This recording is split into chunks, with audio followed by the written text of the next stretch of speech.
Hi everyone, my name is Miss Meixner. I am the middle school religion teacher here at St. Elizabeth Ann Seton Catholic School, for those of you who don't know me. Our school is in Fort Wayne, Indiana, and I'm going to tell you a little bit about the Scala Sancta, which is Latin for the Holy Stairs. And this is a location in Rome, Italy, and also is something we have attempted to recreate here in our school as a prayer space for the season of Lent.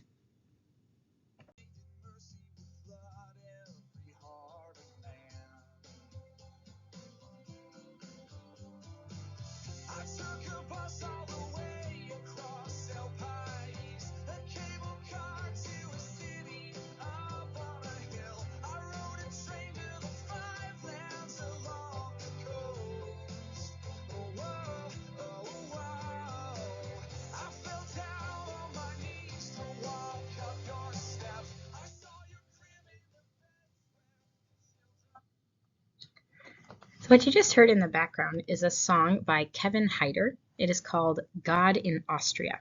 So Kevin Heider is a graduate of my undergraduate university. He was there several years before I was, but he came to speak at a Catholic camp that I was at for the summer. And he shared with us the experiences that he had while studying abroad in Austria.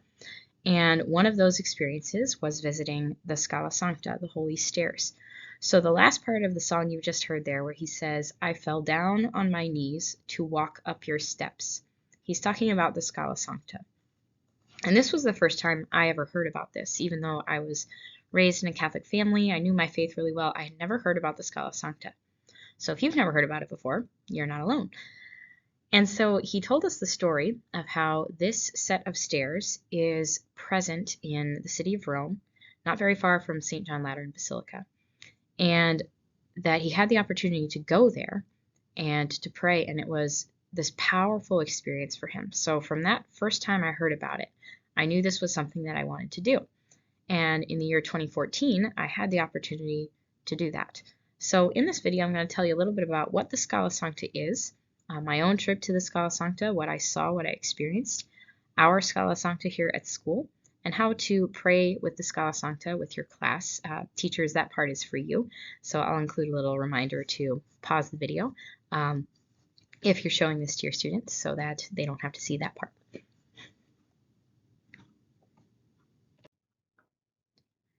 The Scala Sancta is located in Rome, Italy. It's a short distance from the Pope's Parish Church, which is St. John Lateran Basilica, and there is a chapel built over a set of 28 marble stairs. These stairs were originally in Jerusalem, but were brought to Rome by St. Helen, who's also called St. Helena by some, in the 4th century, so around the years 300 to 399 AD, somewhere in between there. She was the mother of Emperor Constantine and went on pilgrimage to Rome to locate the relics of Jesus' Passion, the true cross, and more. Since Rome was a center of the Christian faith, and since her son had legalized Christianity recently in 313 AD in the empire, this was fitting to bring these things back to Rome because more people would then be able to encounter the cross of Jesus Christ and other relics from his passion. The 28 marble stairs were the stairs to Pilate's praetorium in Jerusalem. Jesus stood on these stairs after his scourging and crowning with thorns. From these stairs, Jesus was condemned to death and began his journey to Mount Calvary. What you see here is a few images from the Scala Sancta in Rome.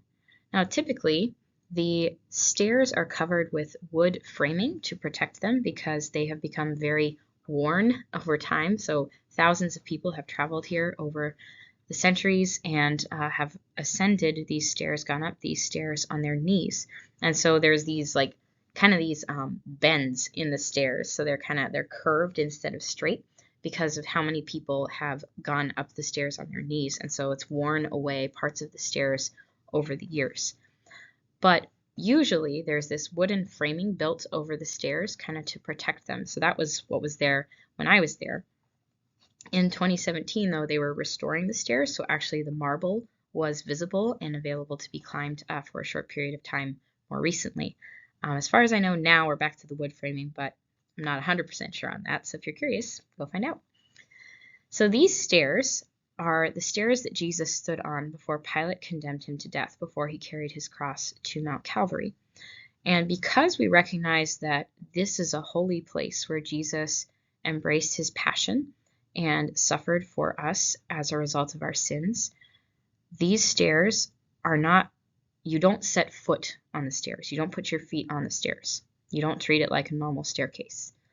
You fall down on your knees and walk up his steps, like the song said. You ascend the steps on your knees as a sign of penance. And it's hard. It hurts to go up the stairs. Like the first few steps, it's easy. But by the time you get to the top, it starts getting pretty hard to lift your knees up to the next step. But this is a sign of penance and a sign of uniting ourselves, choosing to go through this suffering out of love for Jesus and in honor of what he did, what he suffered for us.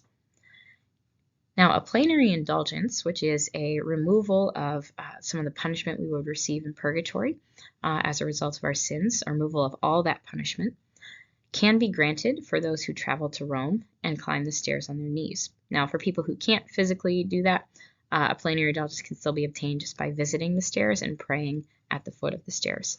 So what happens is you go up the stairs, and then there's a little hallway back here, and then there's staircases coming down the stairs. You can walk down those after you finish.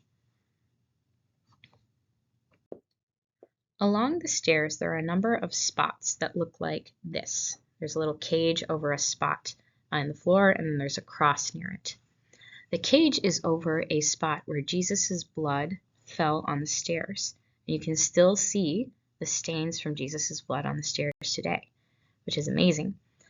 So there's several locations where the blood of Christ fell and marked the stairs. And these stains are still visible. And so people, when they climb the stairs on their knees, will often bend down and either touch the place where the blood of Christ fell, or some of them even will put their mouth to the stairs and will kiss the place where the blood of Christ fell as a sign of reverence for Christ and the suffering that he went through for us. So when I was there, it looked more like this. There's a little window built into the wood framing, and you can still reverence the places where the blood of Christ fell. And when I was there, I brought a rosary with me that I took out, and I had been touching this rosary to several things as I went throughout Rome, because there's so many things there. So I took my rosary and I put it on top of the place where the blood of Christ fell. And then I bent down, brought my head close to the stairs to kiss the place where the blood of Christ fell. What was amazing is that you can smell roses. And there are no roses in the room. There's nothing that should smell like roses in that room. It's the blood of Christ that smells like roses. How does that happen? Well, it's a miracle, but it's so beautiful. And it's this beautiful way to go and honor the sufferings of Jesus for our sake. Now, not everyone gets to go to Rome, but we can all still practice this great practice of uniting our sufferings to Jesus. So here at St. Elizabeth, for the month of March, we have the virtue of justice that we're focusing on, and then in April, we'll be focusing on fortitude. Fortitude enables us to make sacrifices that are difficult for the love of God and in honor of him and service to him. Justice is about giving God what is owed to him. So that's our virtue this month. And so justice requires of us that we honor Jesus and what he has done for us by making acts of reparation, that is, doing things to make up for the sins that we've committed, and also by just showing love for the way that he has loved us, responding to that, being moved by that and responding to that with prayer and devotion and sacrifice. So that is what you all have the opportunity to do with your classmates, with your students, through this practice of the Scala Sancta. So the 7th graders have worked very hard to make this happen, and we're going to show you a little bit of what we have done to set aside our own Scala Sancta here in our school. Our Scala Sancta is located in the 2nd grade hallway, the back staircase. So what the students have done is create all kinds of images to remind us of the Passion of Jesus along the sides of the stairs, because that is also something that's part of the Scala Sancta. There are these big paintings along the staircase of all of the moments in Jesus' passion, from the time of his agony in the garden until his death on the cross and being placed in the tomb. So you'll see the Stations of the Cross in there, you'll see the sorrowful mysteries in there, and also a few other moments besides, such as Judas betraying Jesus, Peter denying Jesus, Jesus before the Sanhedrin, Jesus before Pilate. And along the stairs, there are these little pieces of paper that are petitions that the students created for people that we want to pray for in connection with those moments in Jesus's passion. And so we encourage you to pray for those people, but also to bring your own petition with you to pray for. So when you go up the stairs on your knees, have somebody that you're praying for and that you're going to offer up those sufferings and discomforts for them. Also along the stairs, we have symbols from Jesus's passion. So notice the symbols as you go. So we have a clock with 3 o'clock on it. We have a ladder and a rod with a sponge on it. We have the sign above Jesus' head, the nails, all of those different things. So see if you can identify what those are. Now, teachers, this next part is going to be just for you. So if you want to pause the video here, then I will explain how to take your class to the Scala Sancta. When you take your class to the Scala Sancta, I've created a sign-up genius for you all to use so that you can be aware of when other classes are there, what times are available, and choose accordingly. So communicate with each other if there's a time that doesn't work for you and you really want to take your class. If you can work it out together, like that's great.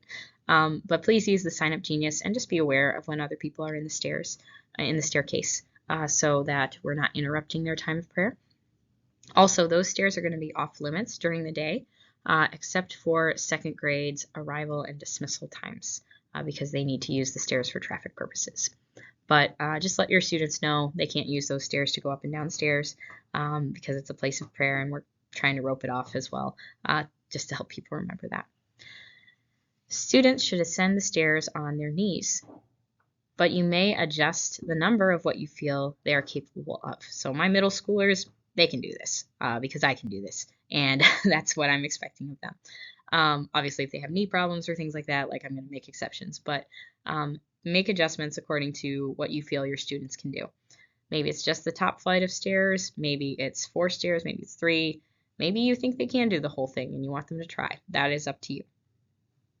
Now, students should pray for a particular intention. So before you take your students, you might want to have like a little card for them to write down their intention and hold that in their hands as they go up the stairs to pray, or put it in their pocket or something, just as that reminder to them of who they're doing this for. The students should ascend the stairs one at a time, not in a group. So make sure that you have that as a direction for them, because they should not be going up together, because then they're tempted to make it a race or talk to each other. So just one person at a time. If you want to space them out a little bit, but also move through more efficiently, I would say once one student turns the corner and is on the top set of stairs, then the next one could start going. Just make sure that they're going slowly. At the top, there is a poster of Jesus crucified.